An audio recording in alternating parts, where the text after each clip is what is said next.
Welcome to the Torah of Rabbi Immanuel Bernstein. Well, with the Parsha of Vaeira, the Geula, redemption of the Jewish people, begins in earnest. And as we know, the beginning of Parshas Vaeira has with it the famous, what are known as Arba Lashonos of Geula, the four expressions of redemption. And that is in Perek Zayin, Pasuk Vav, and Zayin. The Psukim are well known, but let us read them to enter into this discussion.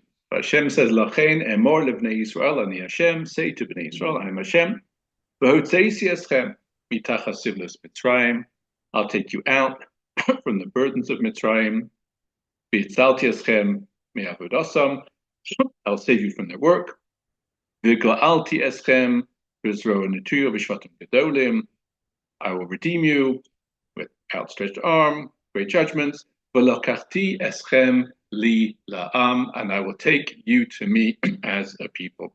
These are the well-known Arba Lashonos of Geula. As we know, these four expressions of redemption will then find mitzvah expression in the four cups on Seder night. So says the Yerushalmi in Maseches Psachim, in the beginning of the 10th Perek. It is not the only explanation there, but it's probably the most well-known explanation of all for the Arba Kosos. They correspond to Votzeisi, Vitalti, Vigoalti, Vilakachti. And the question that we'd like to explore is, why is this? So how do these four expressions translate into these Arba Kosos? And moreover, the four cups on Seder night come at very specific points in the Seder. It's not just a question of 1, 2, 3, 4. The first cup, as we know, is Kiddush, that's Kaddish. The second cup is at the end of Magid. The third cup is after benching, and the fourth cup is after Hallel, which means that to get an even more itemized appreciation of the connection between the four expressions and the four cups, we need to see how each one lands in a cup at that particular point in the Seder. And many Mefarshim discussed this. We have discussed it in the past. Mirz Hashem, we will yet discuss it in the future.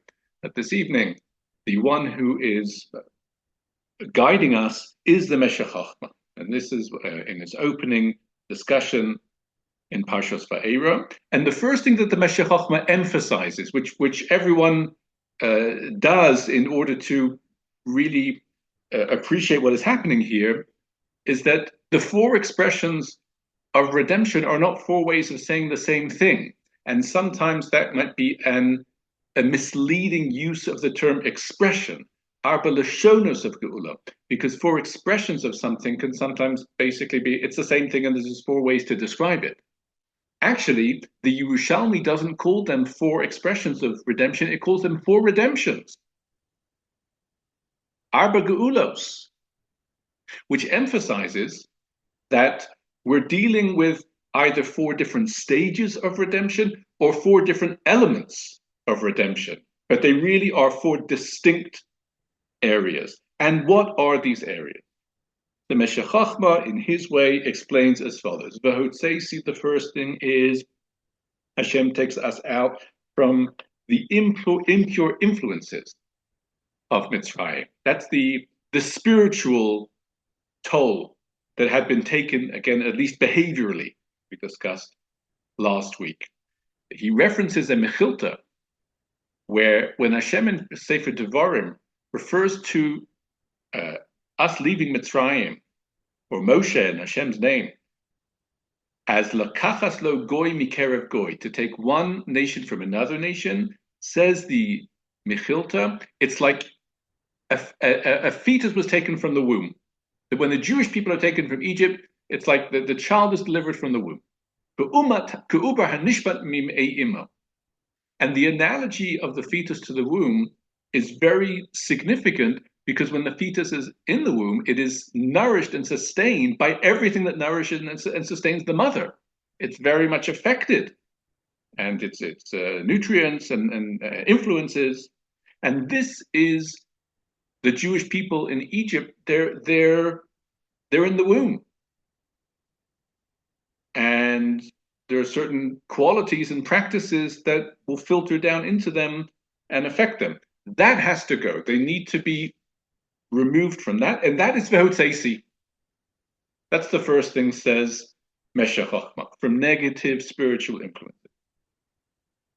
The second expression, or the second term, Vehitzalti, I will save you, Hatzalah, says Meshech Chochmah, is always a person who's saved from, that's a life and death situation.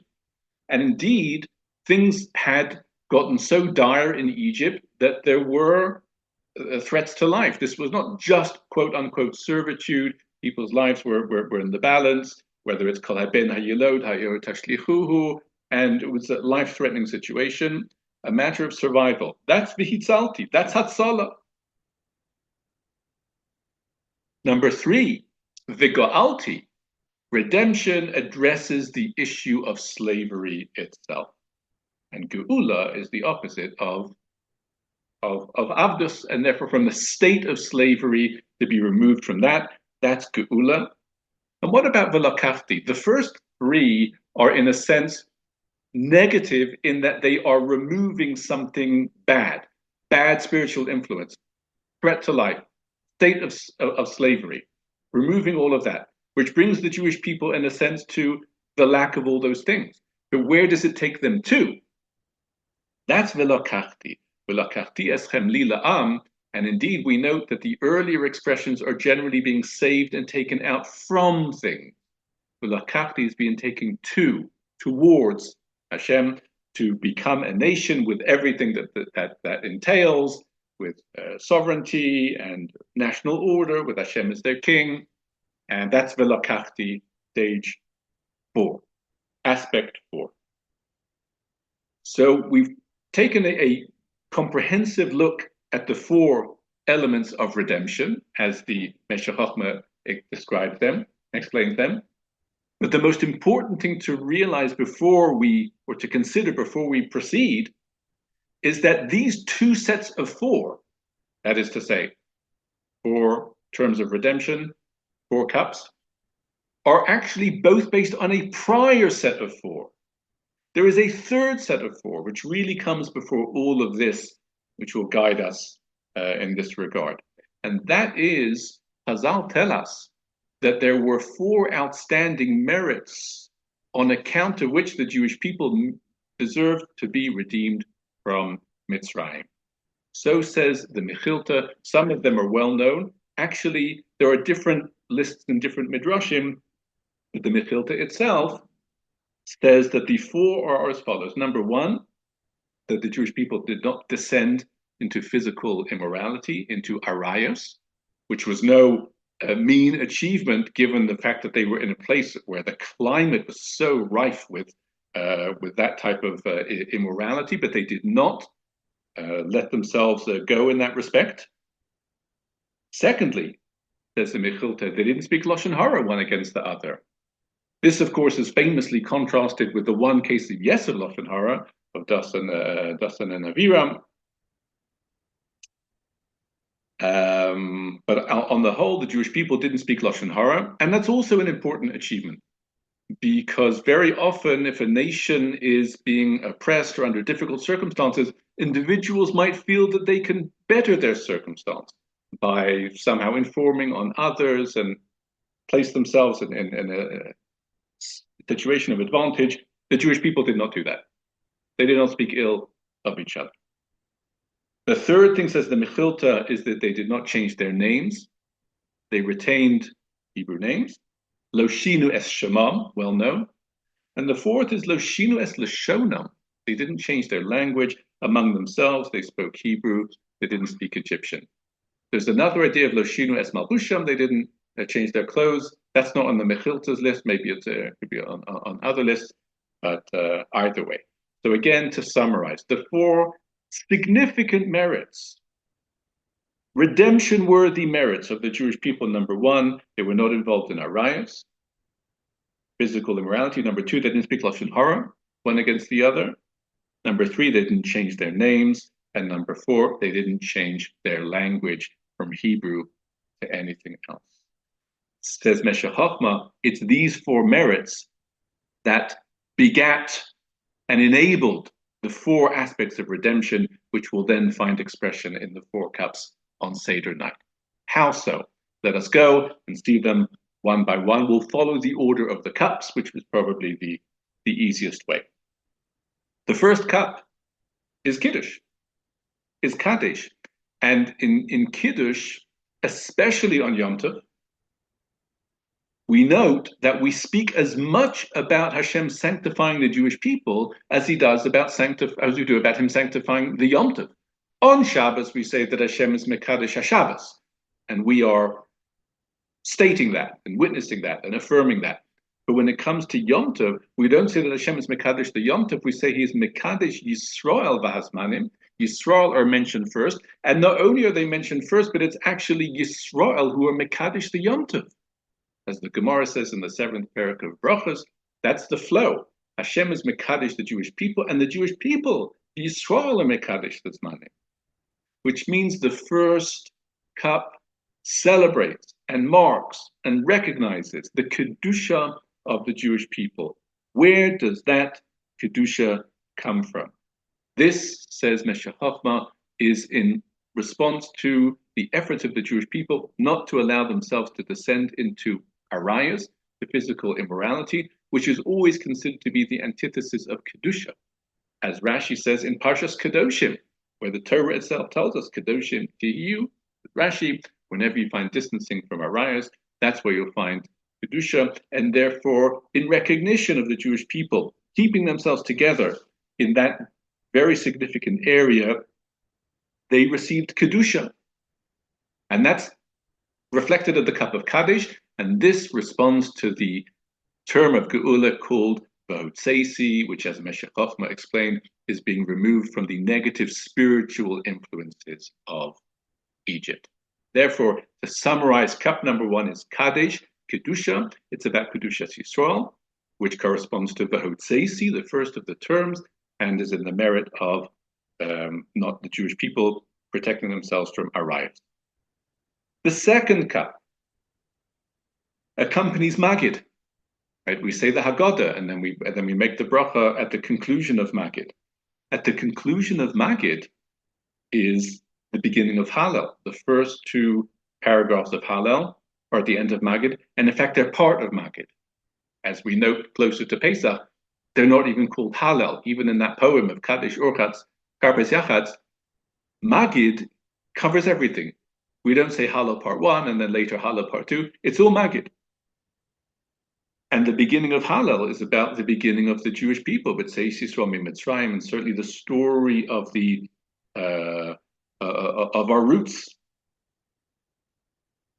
One of the trademarks, characteristics, symptoms of slavery that for us it's hard to relate to, but a slave has no sense of self-worth, certainly no notion that he could ever leave that situation, certainly back in the day. Nowadays, slavery, perhaps we've seen so many times when slavery is overturned, that at the time of Yetzias Mitzrayim, this had never happened. Some say it's because of Yetzias Mitzrayim. This enabled other revolutions and emancipations to exist. But at the time, a slave has no notion that he will ever be free. And there's no thoughts of anything beyond life as a slave. That's as far as his vision goes. And Geula, as we said, the term V'Ga'alti is a release from slavery. But what is this in recognition of? As Meshech Chochmah, this is the contribution of Lo Shinu Es Shemam. They didn't change their names. Because the names that the Jewish people had from way back when is from before they were slaves. To keep those names going is to trace themselves back to their ancestors who were yet free. And why are they doing that? Because they're preserving a vision that once again they could be free. Slavery, it does not define them. If it did, they should say goodbye to all of those names from a different era which will never again return. But the notion is that it will return. And that was again a great merit. for the Jewish people. So to summarize cup number 2, it's at the end of Maggid, which is at the beginnings of the Jewish people, going back to their roots. Lo shinu es shemam preserves a sense of their roots, and that resulted in Biga'alti, indeed, of them breaking out of that ultimately temporary state, which is called slavery. The third cup accompanies Birchas Hamazon. And Birchas Hamazon, of course, is about thanking Hashem for providing us for our material sustenance. Says Meshech Chochmah, this corresponds to the expression of V'hitzalti, I will save you, which, as we said, is saving the Jewish people from those who are looking to destroy them. And here, Meshech Chochmah says a very profound thing. When will Hashem help the Jewish people if people are pursuing them to destroy them? When the Jewish people are not pursuing each other to destroy each other. If that happens, they're asking for trouble. But as long as the Jewish people are looking out for each other and they're not pursuing each other, that bodes well for Hashem then to save them from others who are pursuing them and seeking their demise. And this corresponds to Lo dibru lashon hara. They didn't speak lashon hara one against the other. It would be an easy thing, as we said, for one slave to advance his position on the cheshbon of the other, by pursuing them, by slandering them, by reporting them, or whatever it is, as we know. But they didn't do that. And that outstanding merit of them distancing themselves from any pursuit one of the other allowed Hashem to, or them to be worthy of Hashem saving them from Mitzrayim, who are pursuing them to seek their demise. And that is V'hitzalti, as we said. V'hitzalti is the saving of the lives of the Jewish people. What does this have to do with benching? What does Lashon Hara have to do with benching? Says Meshech Chochmah, when do people pursue each other?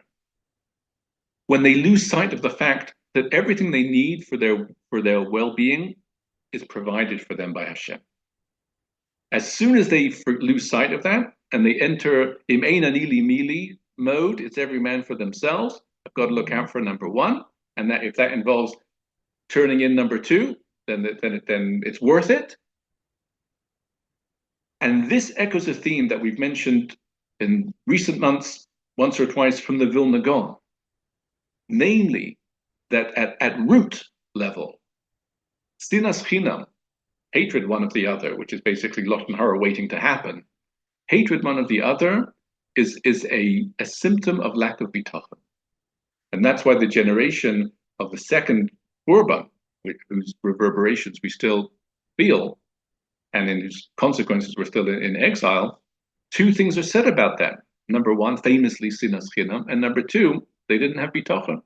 And the Vilna Gaon is really pre-stating what Meshech Chochmah echoes, that if you have bitachon, so then Hashem will look after you, so then there's room for the other person. You don't need to step on them or try and destroy them or bring them down. And therefore, putting this together, says Meshech Chochmah, the third cup, at the time of Birchas Hamazon, where we thank and recognize Hashem as the source of our material well-being, that's what allows people to desist from speaking lashon hara one against the other, and all this corresponds, as we said, to the cup of V'hitzalti. Now, this brings us to the fourth and final cup, and that's about Hallel. And Hallel is about the Jewish people pursuing their destiny as Hashem's people. It's an exaltation of the Jewish people as Hashem's people, and that, of course, corresponds to the expression of V'lakachti. And what reflects the basic sense that the Jewish people are a people distinct with their own destiny and identity is keeping their own language. Lo shinu et lashona. In fact, the individual that is mentioned by name as really bearing the flag here for this idea is Yosef. Yosef famously continues to speak Lashon HaKodesh, as we always discuss in Parshas Vayigash. He maintains the language of his people, and he is the one that passes on the message of Geula to the people. He's the one that says, at the end of Chumash Bereishis, Velokim HaKodiv Kodeschem. This is not permanent. Hashem will recall you, and he'll bring you out. Asher Nishba Abraham, the Yitzchak, Yaakov.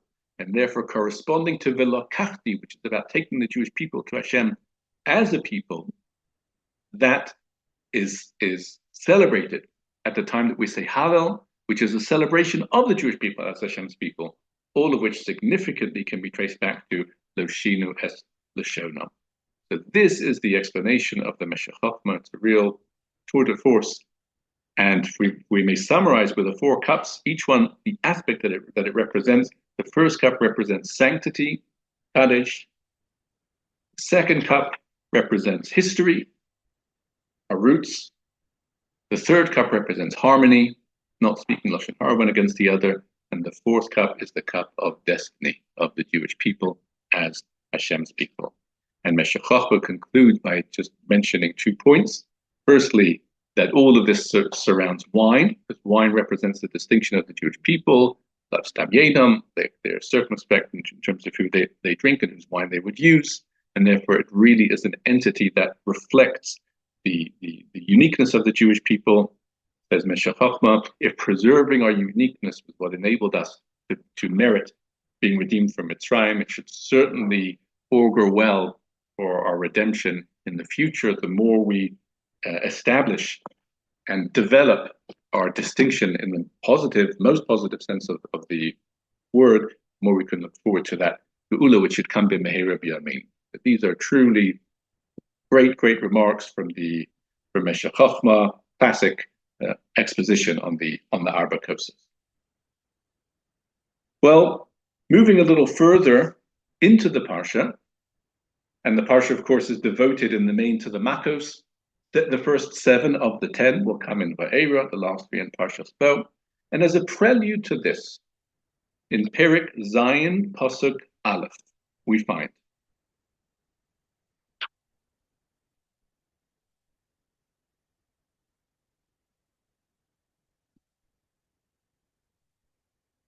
Vayomer Hashem el Moshe.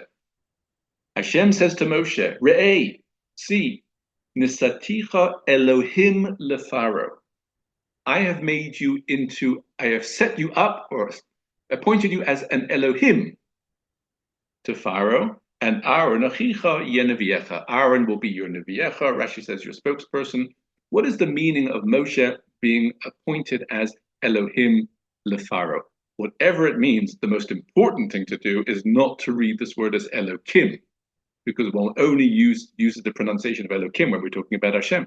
Elohim can refer to a person. A judge is called Elohim in Parshas Mishpatim. Angels are called Elohim. And it's important to say Elohim to distinguish them from Hashem, who is Elokim. So one shouldn't, in the interest of frumkeit, say something which is terribly objectionable and ruinous. So Moshe is called Elohim lefaro. And what does it mean? Rashi explains. Shofet. So Rashi associates the Elohim that Moshe is now, like Elohim in Parshas Mishpatim, a judge. But a judge in what respect? Veroda, and a punisher. Liradoso b'makos v'yisur, to punish Paro with plagues and suffering. So it's the punitive aspect of judgment that is being entrusted and handed over to Moshe. There are other explanations of what it means that Moshe is Elohim lefaro, which we've discussed in the past, but for now we pursue Rashi's path, which is Moshe is being set up as a punisher for Paro. What is the significance of this appointment of Moshe as Elohim lefaro? So this matter is discussed by Rav Velvel Soloveitchik, the Brisker Rav, and he explains as follows. Here, we are being alerted to the fact that we need to approach and appreciate the Makos correctly. We may understand, and as we'll see, the Parsha will unfold, and the Makos are coming one after the other, progressively and systematically. And what is the goal of those Makos? One might have thought the goal of the Makos is to try and affect the release of the Jewish people. And systematically, they get worse and worse until at the end, Paro cannot withstand it anymore. It says the Brisker Rav, Rabbi Soloveitchik, that's not what the Makkos are for. The Makkos are not there in order to ensure that Paro will set the Jewish people free. The Makkos are there in order to punish Paro for past wrongdoings, specifically with regards to the Jewish people. And this really is backed up by the Medrash, which shows the Midah Keneged Midah of every Makkah, whatever it will be. They tormented the Jewish people like this, and therefore they got this Makkah, and they oppressed them the following way, and therefore they got that Makkah. In other words, this is not geared exclusively or even primarily towards securing the release of the Jewish people.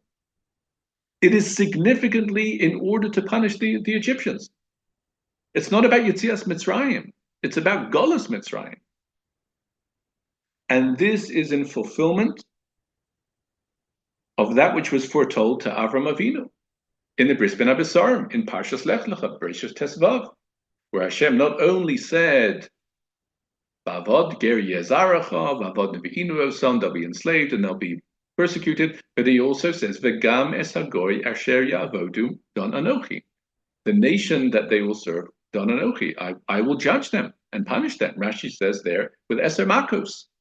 So the aspect of don anochi within the covenant between the pieces, the Bris Ben Abisarim, that's what's fulfilled through the eser makos. They're being judged for past offenses. This is not with an eye on the future to secure Yetzias Mitzrayim. It's with an eye on the past to redress and give retribution for their crimes against the Jewish people. And this idea, says Rabbi Soloveitchik, is expressed explicitly in the Mishnah. The Mishnah in Maseches Eidos states that the term of judgment for Rishonim is 12 months. That has ramifications for Kaddish. We always do less. But the idea that the term for mishpat, for punishment, is 12 months, heavenly punishment, is learned from Mitzrayim. Shekein ata motzi b'Mitzrayim, because thus you find in Mitzrayim, which explicitly highlights what's going on in Mitzrayim with the Makos as punishment for the Mitzrayim, and from which we learn that that's how mishpat goes. We've mentioned on other occasions that one needs to look very carefully to see exactly how we call them the year of the plagues, the year of the Makos, how exactly we're to understand that they lasted for a year. What we see, for example, from Rashi is that, well, the Torah itself says that there were 7 days after the plague of blood. That's all the Torah says, from which we then understand that the plague of blood was 7 days, which then becomes extrapolated to indicate that every month had a plague for 7 days and then 3 weeks of respite. That's how Rashi explains, for example. Now, if that's the case, there's 10 plagues, so then it would be 10 months. And in fact, it would be even less than 10 months, because the final plague of Makas Bechoros took an instant, or actually less, which means that it would be 9 months, and 9 months is not 12 months. So how is it that the 10 plagues would be spread out over 12 months? That needs to be understood. Ramban also famously notes that even the plague of Barad, which is the final plague in Parshas Vaeira, plague of hail, which is number 7, seems to have taken place in the springtime, quite close to Pesach, because the Pasuk described which crops were affected, which weren't affected, depending on the season, the harvest season. That's very close to Pesach, around Purim time, and that's Makkah number 7, a month before Pesach. All of these discussions and points need to be thrashed out in a separate deliberations, but however it's understood, all of the details, the resulting conclusion is that we look at the punishment of the Egyptians as being for 12 months, and that is now representative of punishment for all Rishonim. That tells you very clearly, says the Brisker Rav, the punishment for past offenses. And it is for this reason, says a Velvel, that Hashem appoints Moshe as Elohim LePharaoh in this pasuk, Perek Zayin, Pasuk Aleph, as if to say, if this is a significant dynamic within what's going to happen this year, the Makkos are there, l'shem punishment, Moshe needs to be appointed as the punisher, as the one to oversee that element of the proceedings, so to speak. I think it's correct to note that this approach of Rav Soloveitchik seems in line with the Rambam. Not surprisingly, the Soloveitchiks are with the Rambam, but the Rambam states that the hardening of Paro's heart took place even before any of the Makkos started. In other words, the hardening of Paro's heart is as a result of past crimes, for which the punishment is that he'll be punished and his heart will be hardened so that he will not be able to avoid the punishment. And that fits in very well because Paro is already deserving of all 10 plagues before any of them have begun. And that's all punishment.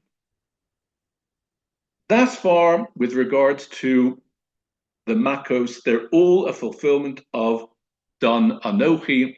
Again, to be clear, to state it as clearly as we can, Rav is explaining that this is not about securing the release of the Jewish people, it's about punishing Paro and the Egyptians for what they did to the Jewish people. However, all of this holds true with reference to the first 9 plagues. But we need to appreciate that in this regard, the 10th Makkah, Makkah's Bechoros, the firstborn, it comes into its own. It's not like any of the others, meaning, on the one hand, of course, it's exactly like the others. It's further punishment. On the one hand, it's number 10 on the list of 10, and it's the worst. It's the final stage of punishment, at least in Egypt. So it is like the other 9 on the one hand, but there's another aspect to it, which none of the first 9 share, and that is Makkah's Bechoros really is the prelude. It really is the trigger for releasing the Jewish people from Mitzrayim. And it's very interesting to note in this regard, and as we may yet discuss a little bit later on, some of the Makkos have warnings before them, some of them don't. And Makkah's Bechoros does, but it's not like any of the other warnings. If we consider any of the plagues where there's a warning, the warnings there are in the nature of an ultimatum. As if to say, Hashem says, telling you to set my people free, and if you don't do that, the following will happen. And the idea is that, hopefully, again, leaving aside issues of the hardening of Paro's heart, what would happen is that hearing that these things will happen, Paro will relent. In other words, the foretelling is with a view to saying, this will happen if you don't let them go. And very often it was in the midst of these plagues, when things were getting more and more unbearable, the Paro relented until the plague abated, and then he retracted. But that's the dynamic with the warnings. They really are ultimatums issued. But when it comes to Makkah's Bechoros, what Moshe says to Paro is nothing like anything else. He doesn't say to Paro, I'm telling you again to let the Jewish people go, and if you don't, I'm going to smite the firstborn. Moshe doesn't say that the firstborn will be smitten if Paro doesn't let the Jewish people go. He just says they're going to be smitten. That will definitely happen. And with regards to letting the Jewish people go, Moshe does talk about that as something that will also definitely happen. These are no longer terms. These are no longer warnings. These are very simply foretellings. Makkah's Bechoros will happen, and when it happens, you will let the Jewish people go. In Perek Yud Aleph, Pasuk Dalet, just to see, it's important to notice this, because we might perhaps group it together a little bit too easily with the other Makkos that there were predictions beforehand. This is nothing like anything that was said beforehand. Perek Yud Aleph Pasuk Dalet. Vayomer Moshe, K'amar Hashem, Chachatzos halayla ani yoseh b'tzerech Mitzrayim. That's it. You should know. I'm telling you, but it's going to happen, and it's not nothing. There's nothing you can do about it. Umeis kol b'chor be'eretz Mitzrayim. And as a result of that, meaning not due to the pressure that they won't be able to withstand the pressure of the plague will be over before they know it. And it will be finished. And even when it's finished, that's when they'll let the Jewish people go. Not for fear of further retribution, it will just be the end. They'll bow down to me, they'll say, go, and then we'll go. All of this is just because what we're discussing now is actual Yetzias Mitzrayim. And therefore, once again, when it comes to Makas Bechoros, on the one hand, of course, it partakes of the punitive nature of the first 9, but it also is an entity and has a dynamic all to its own. It is the beginning of Yetzias Mitzrayim. And it's very interesting to follow this through and to note that very often when we talk about Yetzias Mitzrayim, we don't necessarily mention all the plagues, but we will always mention Makas Bechoros. So make up your mind. Are you going to talk about the Makas or no?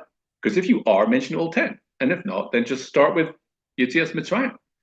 But the answer is we're not talking about the Makas here. We're talking about Yetzias Mitzrayim, but Yetzias Mitzrayim begins with Makas Bechoros. And therefore, for example, in the bracha after Kriyat Shema in the morning, Mitzrayim Galtanu, we're talking about Yetzias Mitzrayim, Kol Bechoreim Haragda, Ubechorcha Ga'alta. And then of all the 10, if we're talking about Yetzias Mitzrayim, you can't talk about Yetzias Mitzrayim fully, about them leaving, without the instigation of Makas Bechoros. And it's interesting that we actually say that we left even before we talk about Makas Bechoros. Mitzrayim Ga'altanu. Even chronologically, of course, Makas Bechoros happened, but just to emphasize that we're already within the realms of Yetzias Mitzrayim. It's in that capacity, within that frame and setting that we're mentioning Makas Bechoros.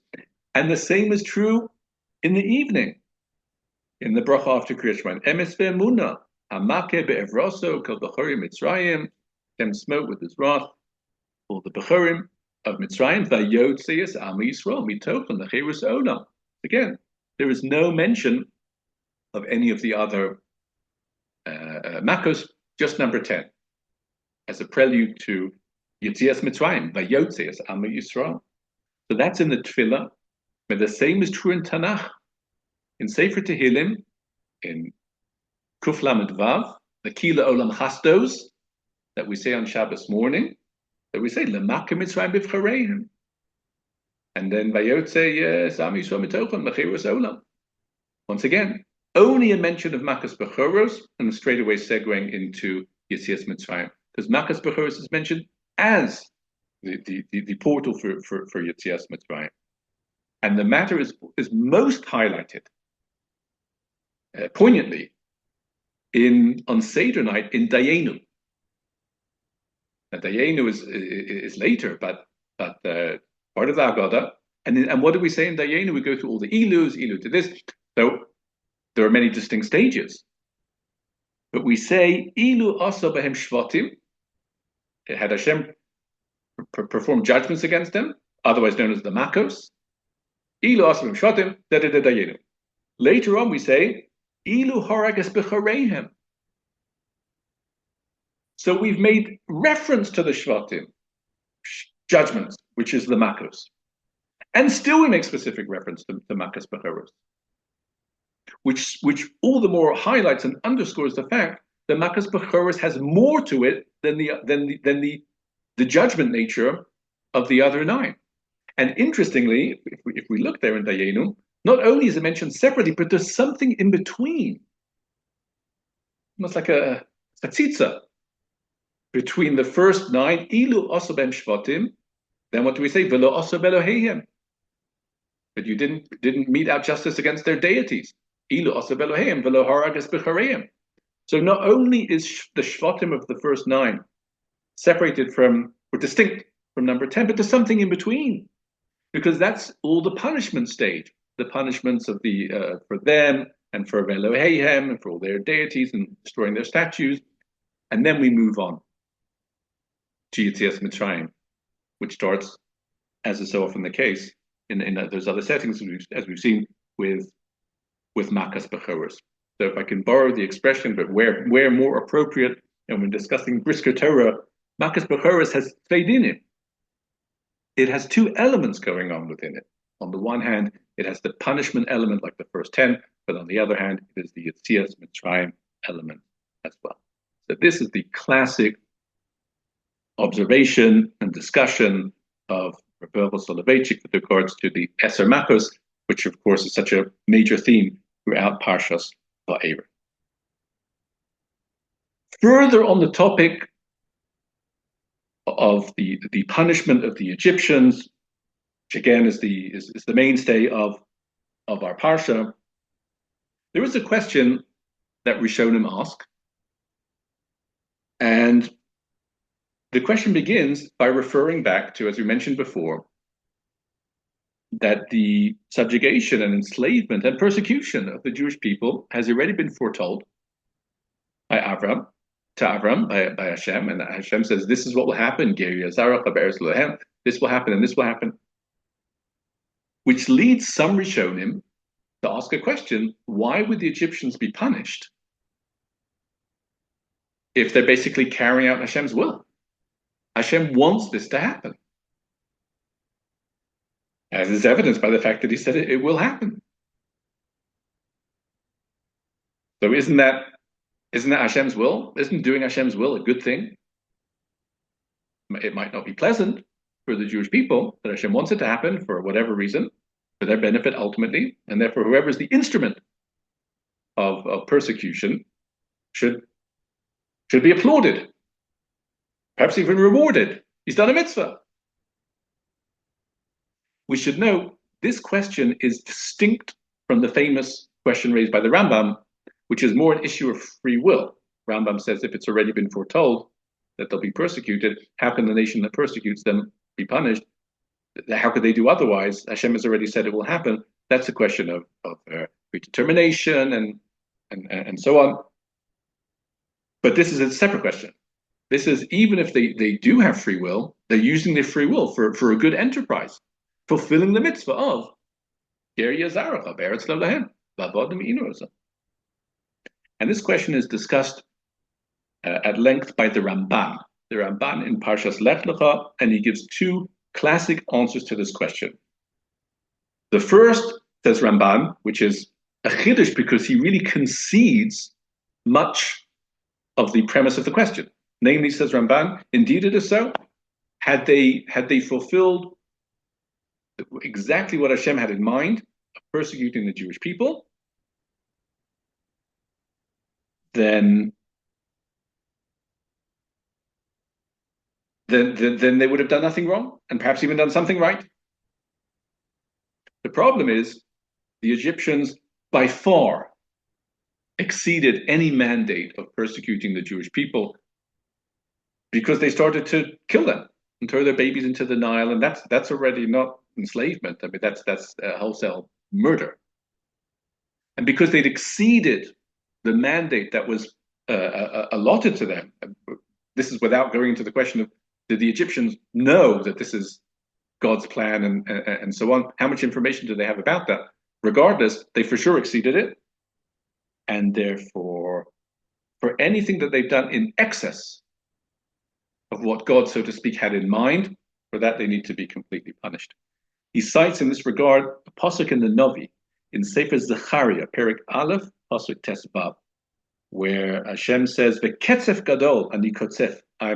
I will have great wrath against the goyim, hashalanim, those complacent goyim. Asher ani kafatzti ma'at, katzafti ma'at.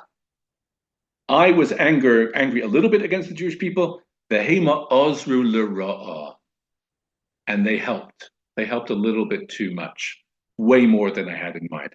If Hashem sets a nation up as an instrument of retribution for the Jewish people, but that nation then goes me'alu me'aver, and you have Hashem's will is to do one thing, but the nation goes mahadrin, and maybe even mahadrin mina mahadrin in their persecutions, for that they will be punished. So for again, to be clear, the Ramban is really saying, had they stayed within the mandate and parameters of what the Bris Ben Abbasan was talking about, they would not have been punished, which is a great chiddush. But they went way beyond that. And says Ramban, that is why Hashem says to Avram, "V'gam es hagoy asher yavodu don anochi," I will judge them. We translate that very rapidly into the practical punishments. But Hashem didn't say, "I will punish them." He said, "I will judge them," because they'll need to be judged. A judgment will need to occur. Have they stayed within, or have they expanded without? And indeed, they did expand without, and for that reason, they were deserving of punishment. The second idea, says Ramban, which is a somewhat more ruchnius idea, a matter of intent. Namely, Ramban in the second approach says, perhaps a nation could claim that they're doing Hashem's work, but they need to intend that that's what they're doing, as opposed to furthering their own agenda and not recognizing that Hashem has this in store for the Jewish people at all. As we say, by the way, in the Seder night, Shafoch Hamascha, the reason why you should pour out your wrath against the nations, they don't know you. They can hardly say they were doing your work. They don't recognize you. And therefore, we can safely say the Egyptians did not say L'Shem Yichud before they persecuted the Jewish people. They did not have a mitzvah in mind. And confirmation of that is when Hashem says the time is to let them go. Paro says no. So clearly it's not L'Shem mitzvah, it's L'Shem Paro. And at that point, once their orientation and their intent is for selfish purposes, they have abdicated and forfeited any right to consideration as doing Hashem's work. And at that point, they're on their own and they'll be punished. And here too, the Ramban adduces a pasuk, or here psukim from later on in the Navi. This is from Sefer Yeshaya, Perek Yud. And the pasuk says, Hoi Ashur, Shevet Api. Woe to Ashur, Assyria, the rod of my anger. This is referring to what Assyria had done to the 10 tribes. V'goy chanei fashachenu, I will punish him because who lo chen yidameh, because he doesn't see himself in that way. He doesn't see himself as an instrument of my wrath. U'levava lo ken yachshov. But rather, as far as he's concerned, Ki Omer, he says, "Hello, Sarai Achtav Melachim. I'm in charge. I can do what I want." And therefore, we see for the Navi Yeshaya is saying, "Woe to the king of Ashur. He really is an instrument of my wrath against those 10 tribes. He doesn't recognize that, and that's why he will get his retribution." So this then is the second explanation, the matter of kavana. And interestingly, this idea is echoed by Rabbi Bernstein in the Kedushas Levi, and it's something that receives expression in the daily tefillahs, in Psukkah de Zimra, where we say, as towards the end of Psukkah de Zimra, as we start to move towards Yetzias Mitzrayim and Az Yashir, and in the prelude to that, we quote Psukim, where we say, Atitin Osos, Mosim, Vaeira, etc. You put signs and you punish Paro. Why? Ki yodato ki hezidu aleh. Because you knew ki hezidu aleh. Mazid is criminal intent. And that's something that Hashem, once again, Don Anochi, judges at the time. When the time comes to let the Jewish people go free, then the Egyptians will be surveyed. What was their intent? Their intent was for my purposes? No. That is the explanation, because their intent was nefarious in nature and self-serving and godless, ultimately. So they cannot claim to be doing God's work when they're actually doing their best to counter all of his designs.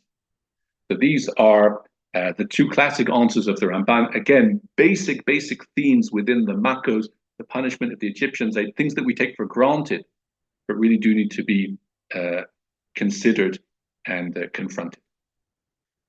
And to continue in this vein, let us go back to the first the first 9 Makos, which, as we say, are punitive in nature.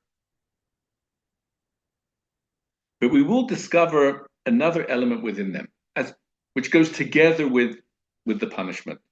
And this begins with the famous acronyms of Rabbi Yehuda. As we list them out by name from 1 to 10, and then we say Rabbi Yehuda hayanosim em simonim. Rabbi Yehuda, he would give signs and acronyms, mnemonics for them. Ditzach adash be'achav. He condensed these into 10 letters, which then become 3 words. I remember my father Zatzal once remarked to me, Rabbi Yehuda is referred to in the end of Maseches Brachos as Rosh HaMedabrim B'chol Makom. He was the one that would always speak first. He was a very popular speaker. People loved to hear from him. And the reason why, said my father, is that people like someone who's brief. If you can take 10 words and reduce them to 10 letters, then you have an audience.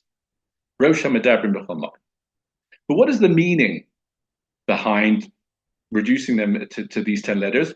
And specifically, then they become grouped with 3 groups, 3, 3, and then 4.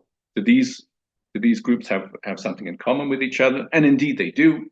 As many Meforshim point out, these 3 sets of 3 reflect Hashem's power, number 1, on the Turanian level, that is to say, the earth itself and the water itself, Dam Tzvardeya. That's the first 3, Dam Tzvardeya and Kinim, the water and the earth, which is basic surface level. And then the second set, you have the sphere above that, animals that are walking upon them as Arov and as Dever, and people affected by boils.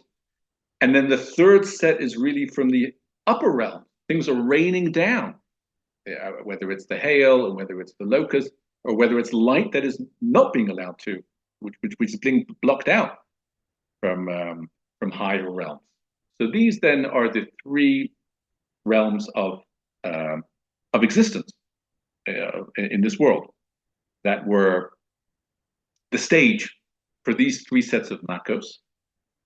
And the reason why this is so significant is because, in a sense, you have to start again each time, because the pagan conception was that there are multiple deities, which means that each realm will have its own deity. So the big chiddush that Moshe is unleashing upon Paro and Egypt, and by extension on the world, is that Hashem is the deity and it's not restricted to any one realm. So it's specifically showing Hashem acting in all of these realms that introduces the idea that Hashem is not in any way restricted, not his area of power or of control. But because that's true, so then every time a new set begins, whether it's the first 3 or the second 3 or the third 3, the process needs to begin again. Because from a certain point of view, Paro will say, okay, so you've established that he is a god on the terrain level. But what does that say about anything else? So it needs to be introduced and presented to Paro. And this, says Rabbi Mintzberg in the Ben Melech, is what's behind the well-known idea that there exists an internal circuitry within each of the 3, whereby the first 2 plagues, there is a warning for them. But the third in each set of 3, there is no warning. So, for example, for Adam and Sfardeya, numbers 1 and 2, Pharaoh is warned. For Kinim, it just happens. There is no warning. And number 1, 6, then back again. For numbers 4 and 5, Arov and Dever, there's a warning. And Shchin, no. Finally, for Barad, Arbe, yes. And then Choshech, no. Makas Bechoros, as we said, is an entity to itself. It's attached as number 10. But why is this so? Well, what is behind this well-known idea that for each set of 3, the first 2 come with a warning and the third doesn't?